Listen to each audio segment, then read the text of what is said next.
Welcome back to WiFi exam study. WiFi exam study पे आपका स्वागत है।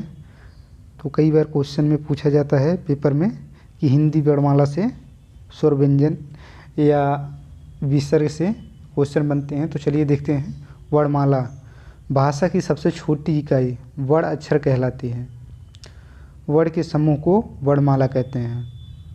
हिंदी वर्णमाला में कितने वर्ण होते हैं, कई बार पेपर में पूछा गया है। तो 52 वर्ण होते हैं, जिनमें 13 स्वर और 35 व्यंजन के साथ 4 संयुक्त व्यंजन कहलाते हैं।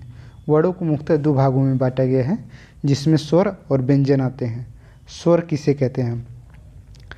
स्वर वह शब्द कहलाते हैं जिन्हें हम स्वतंत्र अथवा मूल रूप से बोल सकते हैं। जिन वर्णों के उच्चारण करने के लिए हमें किसी दूसरे वर्ण की आवश्यकता नहीं होती, उन्हें हम स्वर कहते हैं। हिंदी वर्णमाला के अनुसार इनकी संख्या 13 मानी गई है, लेकिन व्याकरण में उच्चारण की दृष्टि 10 ही हैं। स्वर क्या है? ए, आ, ई, बड़ी, छोटाऊ, बड़ाऊ, ए, ओ, औ। ये क्या है? ये स्वर हैं। उच्चारण के आधार पर स्वरों का वर्गीकरण किया गया है।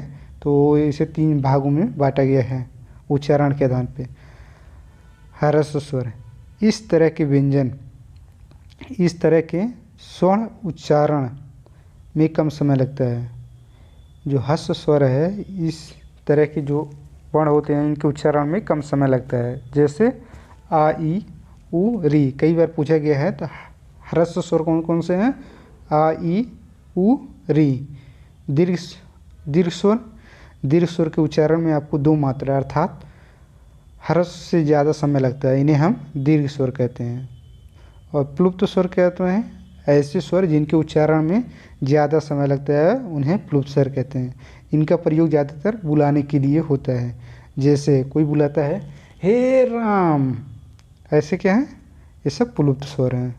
जीभ के द्वारा बोले जाने के आधार पर 3 भागों में स्वरों को बांटा गया है।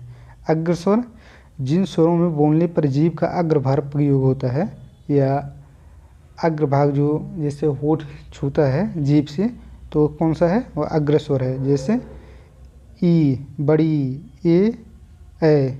मध्य स्वर क्या है? ऐसे स्वर जिनके बोलने में जीभ के मध्य भाग का प्रयोग होता है, मध्य स्वर कहते हैं। जैसे ए। पश्च स्वर क्या है?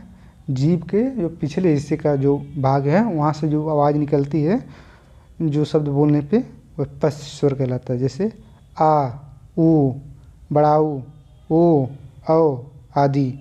नाक या मुंह से निकलने वाले स्वर, इस तरह के स्वर नाक या मुंह की मदद से बोले जाते हैं। उन्हें हिंदी वर्णमाला के अनुसार मौखिक स्वर कहा जाता है। इनके बोलने के दौरान हवा मुख और नाक से निकलती है। जैसे ए, आ, ई आदि। मुख के द्वारा बोले जाने वाले स्वर, मुख के द्वारा बोले जाने वाले सभी स्वर को इस श्रेणी में रखा गया है। इसमें वह सभी स्वर शामिल होते हैं जिन्हें हम मुंह के आधार पर बोलते हैं। इनकी संख्या सबसे ज़्यादा होती है। जैसे अंग, एह, बड़ी, जो ऊपर चाँद बिंदी होती है, वो सब के क्या आते हैं? वो सब मुंह की श्रेणी में सबसे ज़्यादा बोले जाने वाले स्वर आते हैं। व्यंजन किसे कहते हैं? व्यंजन जिनके उच्चारण में या जिनका उच्चारण स्वरों की सहायता के बिना नहीं हो जाता है, वह व्यंजन कहलाते हैं। और व्यंजन में प्रत्येक व्यंजन में ए वर्ण मिला होता है। जैसे क धन ए बराबर क, द धन ए बराबर द इत्यादि।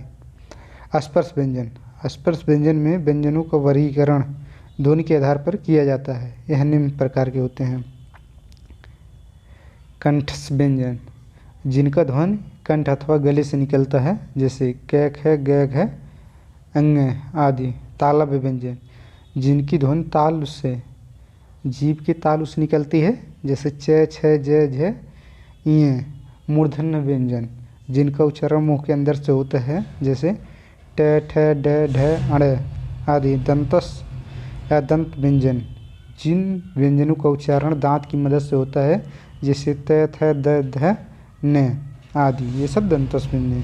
ओष्ठ व्यंजन, ऐसे उच्चारण जिनको ओठों की मदद से बोला जाता है। जैसे प, फ, ब, भ, म आदि। अंतस्थ व्यंजन, ये जो स्वर और व्यंजन के बीच में स्थित होता है उसे अंतस व्यंजन कहते हैं। जैसे य, इसका उच्चारण तालु है।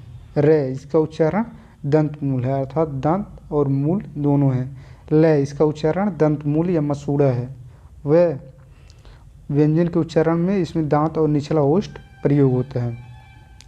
ऊष्म या संघर्षी व्यंजन। हिंदी वर्णमाला में वायु किसी स्थान विशेष से घर्षण करते हुए व्यंजन का उच्चारण करती है तो ऊष्मा पैदा होता है। ऐसे व्यंजनों को ऊष्म या संघर्षी व्यंजन कहते हैं। जैसे शेष है, कई बार क्वेश्चन में पूछा गया है ऊष्म व्यंजन कौन कौन से हैं, तो ये तीनों से और है।